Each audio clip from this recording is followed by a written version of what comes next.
ముట్టినాయేమో. వెనుకబడిన బీహార్, రాజస్థాన్ నుంచే పెద్ద ఎత్తున ఐఏఎస్లు, ఐపీఎస్లు వస్తుంటే అభివృద్ధి చెందిన తెలంగాణ నుంచి ఇంకా ఎందరో అధికారులు రావాల్సిన అవసరం ఉందని సీఎం రేవంత్ రెడ్డి అన్నారు. రైల్వే, బ్యాంకింగ్, ఇతర రంగాల్లో ఆ రాష్ట్రాల యువత ఉద్యోగాలు సాధిస్తున్నారని చెప్పారు.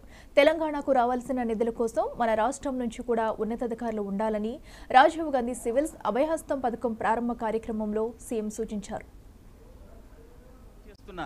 90 రోజులలో 30,000 ప్రభుత్వ ఉద్యోగ ఖాళీలను భర్తీ చేసి ఎవరికైనా అనుమానం ఉంటే లెక్క పెట్టుకోండి అని చెప్పి ఎల్బీ స్టేడియంలో ఎన్నికైన అభ్యర్థులతో పాటు విద్యార్థులు, వాళ్ళ తల్లిదండ్రులు, వాళ్ళ కుటుంబ సభ్యుల యొక్క కళ్ళల్లో ఆనందం చూస్తూ 90 రోజుల్లో 30,000 ఉద్యోగ నియామక పత్రాలు ఎల్బీ స్టేడియంలో ఎక్కడైతే మేము ఉద్యోగ ప్రమాణం చేసినామో అక్కడే వాళ్ళకు కూడా ఉద్యోగ ప్రమాణం చేయించి ఉద్యోగ పత్రాలు 90 రోజుల్లో 30,000 ఇవ్వడం జరిగింది.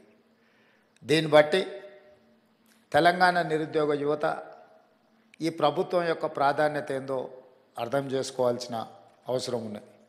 అదేవిధంగా మీకు అందరికీ తెలుసు, తెలంగాణ రాష్ట్రం ఏర్పడిన తర్వాత 10 సంవత్సరాలలో ఇచ్చిన ఏ నోటిఫికేషన్ కూడా ఇచ్చిన సమయానికి పరీక్షలు నిర్వహించిన సందర్భమే లేదు.